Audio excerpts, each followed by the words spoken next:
Welcome to another episode of 600 Seconds. This one is brought to you by Seagate, one of the only sponsor for the hex quarters that has allowed for the hex quarters to be who it has become, memory and all that stuff. I'm going to give you a 2 terabyte PlayStation hard drive before you go, so remind me on that.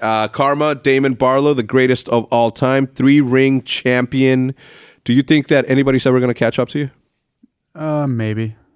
Not anytime soon. Not if you can help it? I mean, unless I quit. Yeah. And the only other one is Cap. Well, Porter. Porter too. Yeah. But we're playing together, so. You're playing together. So right now, no. Not anytime if soon. it continues to go. Yeah. Are you excited about franchising? Do you think that having that sort of new structure will help, or are you indifferent to it? Couldn't care. I'm not really too educated on it. Yeah. I don't really know much about it or how it really works. I just hope I don't have to move. No. I don't think you would have to either. I'll help as much as I can to make that happen. All right, let's get started. What's the first application that you open in the morning? Twitter Or well, maybe Twitch. Twitter or Twitch. Who do you watch? Who's the number one person that you watch? I don't know. I watch Rust or Escape from Tarkov. I don't really watch any of the other things. Escape from Tarkov. That's such a weird... I've never heard of the game until you started playing it. Yeah. And I remember you going... No, let me ask you this. On Rust, do the people that are part of your guild, clan? Yeah. What is it? It's just big groups of people from like H1 and other games that I've met. Okay, so they do know who you are. Yeah. Because... I play with a guy named Top. He's like... Whenever I streamed, people used to love it. He doesn't have a mic. People have known him for like 5 years. Okay. I've known him for like 2. He doesn't speak. The reason I ask is because obviously Scump, yes, was part of a World at War clan and got dropped. Yeah. Okay. So I mean, that happens to people now, but like we're not like sweaty like that. No. We just, bunch of people are good at FPS and we go in and we like to do things. If you weren't playing Call of Duty as a professional game, what professional game would you choose to play? I mean, if I could, it'd probably be CS, but it's not happening. Why is that? If I was a PC gamer when I was in diapers, maybe. Let's say this. Let's say for some dumb reason, Call of Duty goes to PC. Do you think that you can make the transition, or do you think that that's the career over for you? Possibly, but would I be like insane? I don't know. I mean, I've done pretty well playing Call of Duty, but if it was like one of these newer games, it'd have to be a game that didn't have a lot of crazy movements and stuff, because the only issue I've ever had playing COD on PC, like I like Blackout. I don't like playing multiplayer because there's so many buttons for everything. I just like, it's why I like a game like PUBG or what I used to. Yeah. It was like you move and you hit the number buttons and you shoot and aim, where it's like, these new games with the specialists and all that, like if it was COD 4, a little easier. But like you have to hit all the buttons to use specialists, use grenades, blah, blah, blah, blah, blah. Got it. Do you have a celebrity crush? When I was younger, Jessica Alba. Jessica Alba. And I loved listening to Britney Spears. I had cassette tapes. Hit me, baby, one more time. That's Judith's favorite artist too. Really? Britney Spears. Yeah. She the first time we made out, she told her cousin to put on "I'm a Slave for You," and I appreciated it. You know, thanks. Shout out to Jude. What is if you had a gun to your head and you couldn't pick yourself, who is the best Call of Duty player of all time in your opinion? Now remember, you're gonna be on record saying this. They have a gun to my head and what? And you can't pick yourself. I mean, I'm picking Ian. Yeah? Yeah. What is it about him that makes you say that? He's smart. I don't know. That's all I care about playing COD. If you can, I think, in my opinion, everyone can shoot straight. We're on console. Like, some might shoot a little better, but at the end of the day, everyone shoots relatively the same. Yeah. And it comes down to the decisions you make. And that's how I rate Call of Duty players. Do you think that you guys are playing the correct Call of Duty right now? 50-50. The little kids either wake up and remember how to play, or it goes in one ear and out the other, just like my kids. So, yeah. So just really quickly, for those of you who don't know, we call Dashy and TJ the kids because the little kids, because they are. They're the youngest I think since Seth that we've ever had, and that is amazing. Do you see them as a good as bright future for them in the sport? Oh yeah, they're like big part of the reason why I joined. Yeah. Yeah.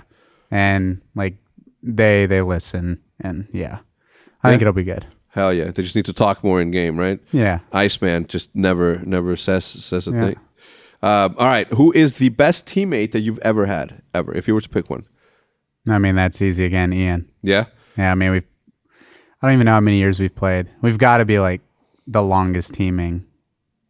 Not in like one time, but like overall. Mm-hmm. I think we've probably teamed the longest of any two people. What is I the maddest you've ever been playing Call of Duty? I don't know. There's kind of like two, like playing with Doug. That one time I was really mad, and the only other time I don't know, it was kind of like a sad, but like it just made it opened my eyes. It was playing a Rally Black Ops 1, worst placing I ever got. It just like changed my whole mindset as a player. Yeah, why? It's just like a caring thing. Like I didn't care. Placed bad, like really bad, worst placing ever. Yeah, it was like top 25. I don't know, something really bad. Wasn't happy about it though. What is the happiest you've ever been? I mean, Black Ops 2 was up there. Ghost Champs was like, because we just felt like we were untouchable. And then the only other one, I'd say IW because just the way things had went, they lost AW, and then we lost Black Ops 3, and then we started off really bad IW, but then we turned it around and actually felt like a really good team. So that was in the last couple of years like the best feeling. So if you were to rank your rings in terms of emotion and what it meant to you, which one do you rank where? Oh man, I'd say Black Ops 2 and IW are really close. Depending on the day, you could probably swap them out. Black Ops 2 because it was like the first one, but IW because it was the first one we got with this team and it took so damn long, but all the hard work finally paid off. So you could interchange both of them, and then the Ghost one would be the last one because it felt like another tournament. It was easy? Yeah. Like looking back at the bracket, yeah, it was laughable in a way. Do you consider, I never asked this one because you're probably like the third person that I'm asking that won the gold medals in X Games. Do you feel that Call of Duty, that esports has a place in traditional sports events, or do you think that they should have standalone events and keep them separated? As you know, the Olympics is about to happen. Yeah, I mean, I don't know. It was cool. It was really fun, like a unique experience. Yeah. They didn't seem to really like it.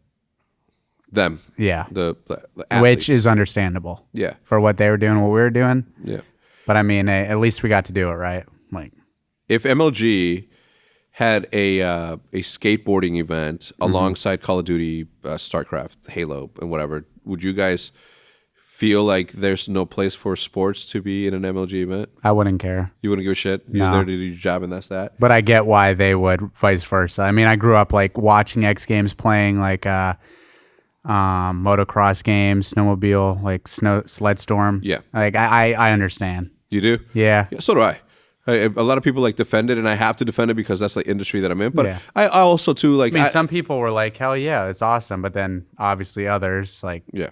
Why are you here playing a game? Rightly so, in my opinion, because as much as I do consider esports a sport, there's the physical aspect of it that doesn't necessarily have like a place in it. And when people talk about like the Olympics and all that, they're like, yeah, esports is joining the Olympics. It's so broad. Like, we don't know if it's going to be Hearthstone or if it's going to be, Oh yeah, like, you don't know. It's like, Yeah. I wish they were more clear as to like who it is that they were gonna bring into it. Have you ever stolen anything in your life? Yeah, I stole Yu-Gi-Oh cards from one of my friends when I was like 7. He was like my best friend too. You remember that they drove him back? No, No. he had no idea. The guy that bought you the PlayStation, have you paid him back yet? Would you ever consider paying him back? I don't think so. I don't. Well, I mean, maybe. I don't know. If he came to you and said, "Yo, you owe me $400 for your PlayStation," would you give it to him? Maybe said that. Yeah. Yeah, you would. You wouldn't If think he twice said it about in it. that way. Yeah. Yeah. I don't think he would, but I don't think he said it in that way though. no. Name one thing that you would confess to your mom right now. Something that you've always wanted to confess, but you didn't. Oh, jeez. I don't know. I didn't. No. You never really kept anything from your mom. Yeah, and if I did, we're passing. Yeah. All right. Karma, thank you so much for stopping by. 600 seconds, everybody. Thank you to Seagate, our main sponsor. We appreciate it. And here is, I would give you a box, but here you go, man. Enjoy it. Hell 2 yeah. terabits. You're loading up real quick now. Yeah. We'll see you in the next one. Goodbye.